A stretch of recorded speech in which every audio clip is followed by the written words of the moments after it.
할렐루야 샬롬 하고 우리 축복합니다. 할렐루야 샬롬 샬롬 샬롬 샬롬 샬롬. 하나님 사랑합니다. 여러분 주 안에서 사랑합니다. 예, 오늘 아삽의 마스길 78장 1절에서 8절 역사를 통해서 배우는 지혜, 예, 역사적인 부분의 얘기를 여기 1절에서 8절까지 보니까 하고 있죠.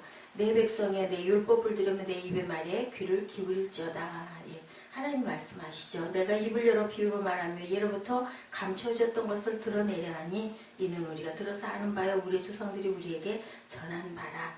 그런데 그것을 온전하게 전하지 못하고 후대가 하나님의 마음에서 끊기지 않게 하라고, 그들의 조상들 곧 완고하고 패역하여 그들의 마음이 정직하지 못하며 그 심령이 하나님께 충성하지 아니하는 세대와 같이 되지 아니하게 하려 하심이라. 후대가 또 후대에게 전해서 온전하게 하나님의 길로 잘 충성하고 가라. 왜냐하면 이 시대에 왕들이 정말 옳은 의로운 왕이 많지 않았기 때문에 이렇게 더 고백을 했을 것 같습니다. 아삽이 역사란 과연 무엇일까를 가지고 우리가 그 부분에서 우리나라도 그죠? 일제치하 6.25 지금도 6.25의 상황이 완전히 식히지 않고 남북이 하나가 되지 못하고 있는 이 상황에서 과연 역사란 무엇인가, 누가 주관하고 있는가, 우리 한번 이 아침에 생각해 봅니다. 풀과 가위의 역사라고 랑케가 역사가의 과제는 단지 사실을 사실 그대로 보여주는 거다. 그리고 가위를 잘라서 풀로 붙이듯이 이어가는 것이다 라고 이렇게 주장하는 분이 있는가 하면은, 또 영국의 역사학자 E.H. 케어는 역사는 무엇인가라는 책에서 역사는 단순히 사건의 기록이 아니고 과거와 현재의 끊임없는 대화라고 주장하고 있습니다. 여러분들은 어떻게 생각하십니까? 역사가의 과제는 과거의 빛의 현재를 보고 현재의 빛의 미래를 내다보고 해석하는 것이라고 이렇게 얘기를 했어요. 토인비는 역사는 생성과 몰락을 반복하는 것으로 창조적 소수에 의해서 이루어지는 도전과 응전이라고 이렇게도 얘기를 했어요. 예, 어떻게 역사에 대해서 정의를 내리든 인간은 역사를 창조해 가는데 그것이 인간과 동물의 차이다. 하나님의 인간 창조 이후 모든 인간은 역사를 만들고 있고 그 역사에 대해서 해석을 나름대로 하죠. 어디에 동의하는가가 그 사람의 인생을 변화하게 만들기도 합니다. 과거를 통해서 현재를 조명해보고 미래 비전을 제시하는 것이 역사의 연구의 가장 중요한 과제라고 합니다. 신앙인의 관점에서 보면 역사는 두 가지로 분류가 되죠. 인간이 역사의 주체라는 관점에서 보는 세속적 역사, 그리고 하나님이 주체라고 생각하는 그 창조적인 역사. 여러분들은 어떻게 생각하십니까? 그런데 어찌됐든 간에 그 역사의 시작이 어디에서 왔어요? BC, AD로 나눠지고 예수님이 오심의 전과 후로 믿는 사람이든 믿지 않는 사람이든, 그렇다면 하나님께서 역사를 주관하신다. 저는 그렇게 생각을 합니다.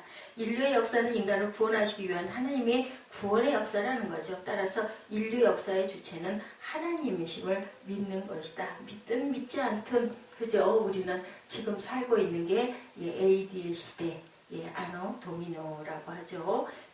그래서 역사를 뭐라고 그래요? 영어로 히스토리라고 얘기하는데 그것은 찾아서 안다라는 의미를 가지고 있습니다. 근데 단어를 구속자 입장에서 풀어보면 어떻게 돼요? 띄어서 두 개의 단어가 합성됐다 그러면 his story, 누구의 스토리? 하나님의 역사라는 것으로 우리가 풀이가 됩니다. 그분의 이야기예요. 그래서 before Christ 그리고 또한 anno domini 이렇게 나뉘려고 합니다. 분명한 사실, 예수님을 믿든지 믿지 않든지 모든 인류의 역사는 예수님을 중심으로 흘러가고 있다. 따라서 인류 역사는 하나님의 역사, 예수 그리스도를 통해 인류를 구원하시고자 하는 사랑의 이야기, 얼마나 달콤해, 러브스토리다라는 건데 그 러브스토리 속에 아픔이 너무너무 크죠. 아픔만큼 성숙한다고 그러죠. 우리나라의 역사도 마찬가지죠. 그래서 우리는 정말 역사를 바르게 세워가야 되겠다 해서 요즘에 국정교과서들 역사적인 부분들이 많이 변형이 돼서 책이 나오고, 그걸로 인하여 또한 의견이 분분해서 시위를 하는 부분, 프랭카드도 걸려있더라고요. 보니까 우리가 봉독한 78편 다윗시대 찬양대 대장으로 활동하던 아삽의 후손들이 기록한 교훈시입니다. 하나님의 선민으로 택함을 받은 이스라엘 민족들의 역사를 돌이켜보고 있죠. 그리고 후손들에게 무엇을 전해주어야 될까? 우리도 똑같습니다. 아삽은 역사적 교훈시를 기록하는 목적을 이렇게 제시하죠. 4절에 우리가 이를 그 자손에게 숨기지 아니하고 여호와의 영예와 그 능력과 기이한 사적을 후대에 전하리로다. 옳게 바르게 전해야 되는데 지금 중국은 모든 역사가 옛 우리 고구려의 역사도 자기들의 역사다라고 얘기를 하고 있고 일본도 또한 그렇게 왜곡을 하고 있죠. 독도는 우리 땅이라고 해서 그걸로 인해서 의견이 분분했는데 지금도 그러고 있습니다. 우리가 이를 그 자손에게 숨기지 아니하고 야훼의 영예와 능력과 기이한 사적을 후대에 전하리로다. 아주 중요합니다.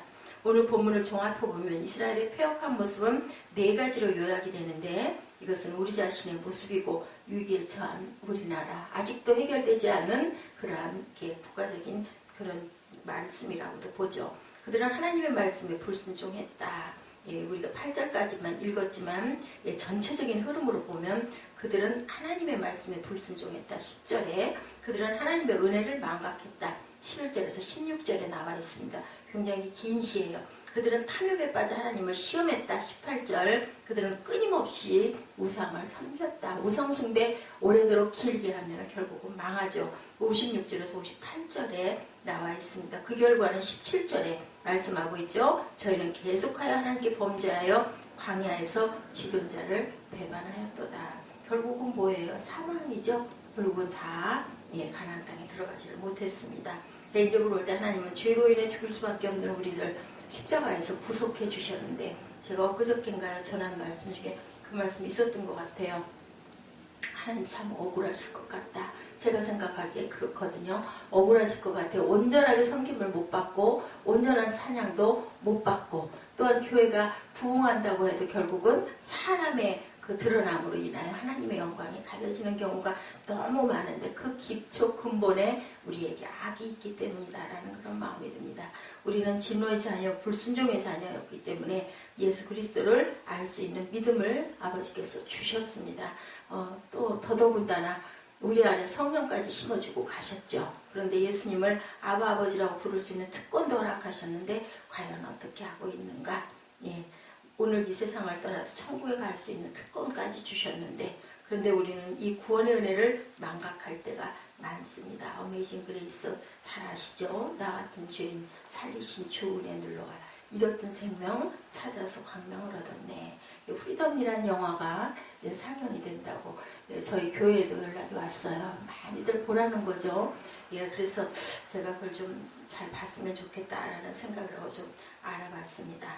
우리도 언젠가 한번 같이 단체로 볼 수 있으면 봐야 되겠죠. 기회가 되면 우리에게 베풀어 주시는 은혜를 깊이 기억하고 생각할수록 우리의 삶은 기쁨과 감사와 찬송이 넘치는데 이 은혜를 잃어버리면 원망과 불평이 누구처럼 가나안 땅을 향해서 가든 이스라엘 민족처럼 똑같아요. 우리 삶이 광야라고 여겨진다면 그 광야 속에서 얼마나 많은 원망을 하고 있는가. 가나안 땅이 도착되는 건 우리가 영원한 나라 아니면 세상에서의 천국으로 온전하게 이루는 그 시점이 과연 사람마다 각각 다른데 어느 시점일까? 정말 평강하게 정말 기쁘게 그래 감사하게 그렇게 사는 사람이 있는가 하면 가진 것이 많고 적음과 상관이 없다고 나타났죠. 근데 우리는 일상 속에서 조건과 상황 때문에 마음이 흔들릴 때가 얼마나 많은가. 우리가 이것을 잘 다스리고 가야 되겠다라는 거죠. 교인의 70%가 여러 가지 요인에 의해서 요즘에는 교회도 옮겨요. 수평 이동들을 거의 한다고 그러죠. 믿지 않아서 구원을 받는 그 경우보다는 수평 이동들을 상당히 많이 한다고. 왜? 내가 좀 마음에 안 들고 뭐가 좀 불편하고 사람이 좀 누군가가 보기 싫고 아니면 목사님 설교가 찬양이 마음에 안 들고 그러면 여기저기 옮겨서 그게 아예 타성이 돼가지고 계속 그렇게 돌아다니는 사람도 있습니다. 나는 과연 세상의 빛과 소금의 역할을 감당하고 있는가? 그 귀하게 구원받은 그 은혜와 그 사랑을 어떻게 우리가 갚고 후대에게 증거하고 가고 있는가가 굉장히 중요하다. 진리의 말씀 앞에서 나를 보면 진정으로 내가 회개하고 있는 자가 맞는가? 온전하게 하나님 주신 소명과 사명을 감당하고 있는 게 맞는가? 나는 날마다 경건의 생활을 통해서 주님의 모습을 과연 얼마나 닮아가고 있는가? 조금씩 나아져가고 있는가? 나는 설교자로 목회자로 얼마나 구별된 모습으로 하나님 앞에 서 있는가. 누군가가 보았을 때 저분은 조금 좀 다른 것 같아. 이런 모습이 입을 떼서 말하지 않아도 모습에서 우리가 행동에서 풍겨나고 있는가. 나는 얼마나 내 안에 있는 이기심의 노예로부터 자유로운가. 우리가 깊이 생각해 봐야 합니다. 하나님의 뜻을 이루기 위해서 교회를 세우셨고 하나님께서 우리를 이렇게 불러서 앉혀주셨는데 우리는 이 귀한 자리를 어떻게 빛을 내고 있고 주변에 어떤 영향을 끼치고 있는가. 굉장히 중요하죠. 하나님 나라와 이 민족을 위해서 우리가 해야 할 일은 과연 무엇인가. 7절과 8절의 말씀입니다. 우리 함께 읽죠. 저희로 그 소망을 하나님께 두며 하나님의 행사를 잊지 아니하고 오직 그 계명을 지켜서 그 열조 곧 완고하고 패역하여 그 마음이 정직하지 못하고 그 심령을 하나님께 충성하지 아니한 세대와 같지 않게 하려 하심이로다. 예, 그렇게 하시려고 우리를 불러내셨다고 합니다. 더 이상 우리는 이 민족의 역사 속에 반복되는 패역한 모습을 우리 세대로 끝을 내고 우리 후대에게 물려주고 가지 말아야 되기 때문에 우리 자녀들에게는 뭐만 물려주고 가요? 믿음을 물려주고 가야 되겠다. 그리고 세상에서의 천국을 이루는 것, 세상에서 가장 귀한 게 무엇인가?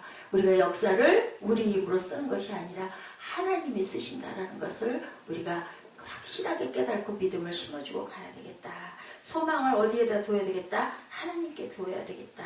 베풀어 주신 은혜를 기억하며 감사하고 가는 그 길만이, 그러니 우리가 거울이 돼야 될 건데 내가 먼저 감사하고 내가 먼저 하나님을 더 귀하게 깊이 사모하고 가야 할 건데 과연 나는 우리 아이들에게 그렇게 보여주고 있는가? 우리 성도님들에게 그 모습을 내가 증거하고 보여주고 가서 내가 이 다음에 천국 갔을 때 우리 성도님들이 우리 아이들이 보고 생각하고 기억하고 그리워하는 그런 모습으로 내가 가고 있는가. 이 새벽 이 아침에 제가 스스로에게 질문해보는 말씀입니다. 베풀어 주신 은혜를 기억하는 저희들, 그렇게 했을 때 넘치는 축복이 하나님께로부터 온다라는 것.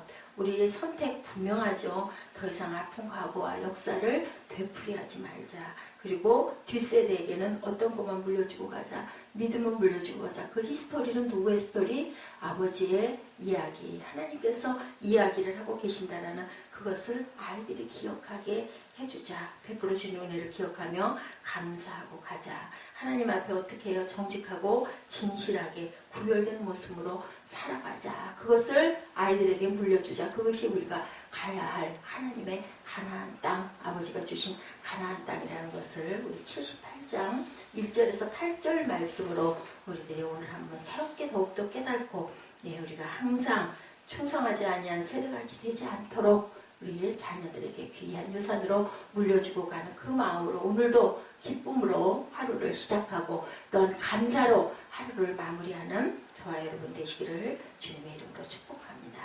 기도하시겠습니다.